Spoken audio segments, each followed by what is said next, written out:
আজকে ছিল গুপ্তিপাড়ার ভান্ডার লুট। আর গুপ্তিপাড়ায় ঐতিহ্য হলো ভান্ডার লুট, যেটা কোনো রথযাত্রায় হয় না। এই ভান্ডার লুট দেখার জন্য স্বয়ং মুখ্যমন্ত্রী আজকে হাজির হচ্ছেন।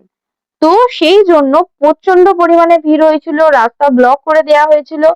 বাট ভিড়ে ঠেলা খেতে যেতে তো খুবই ভালো লাগে, তার জন্য আমি কিন্তু আজকে চলে গেছি রথ দেখতে। কারণ ঠেলা আমারে খাইতেই হবে। তো এসে ভাবলাম রথে সোজাসুজি ঢুকে যাব, বাট এত প্রচন্ড পরিমাণে ভিড় হয়েছে মুখ্যমন্ত্রী আসার জন্য।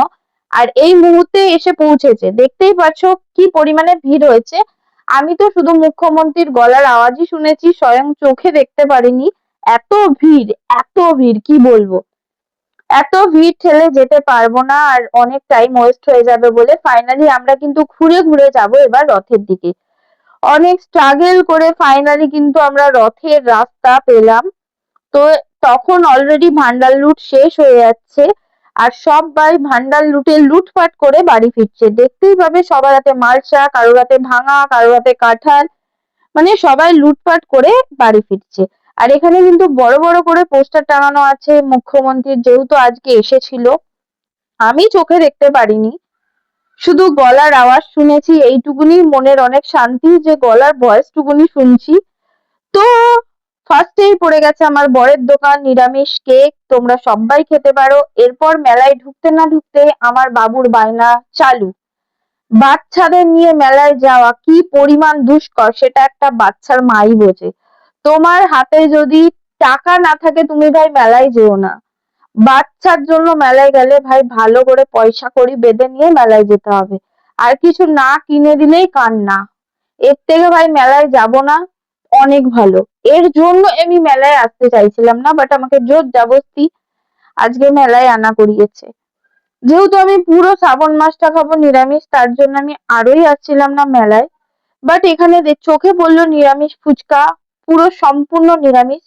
তার জন্য আমি ফুচকা খেয়ে নিচ্ছি, অনেকদিন পরে ফুচকা খাচ্ছি।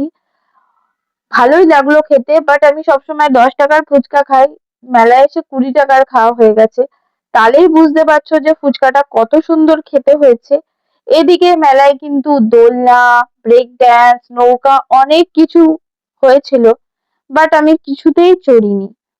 কারণ ফালতু টাকা ওয়েস্ট করতে ভাই আমার খুব গায়ে লাগে। এরপর চলে এলাম আইসক্রিমের দোকানে আইসক্রিম খাবো বলে। আইসক্রিমটা খেতে দারুণ ছিল। আমি অ্যাকচুয়ালি আমুল ব্র্যান্ড, রলিক, অরুণ আইসক্রিম, এইসব ব্র্যান্ডের আইসক্রিম ভাই ভাল লাগে। আং বাং ছাং আইসক্রিম আমার একদমই পছন্দ না। তো আইসক্রিম খেয়ে দিয়ে বাবু বলল জাম্পিং জাম্পামে উঠবে। তো সেখানে ওঠানো হলো, সে তো ভয় কি বলবো।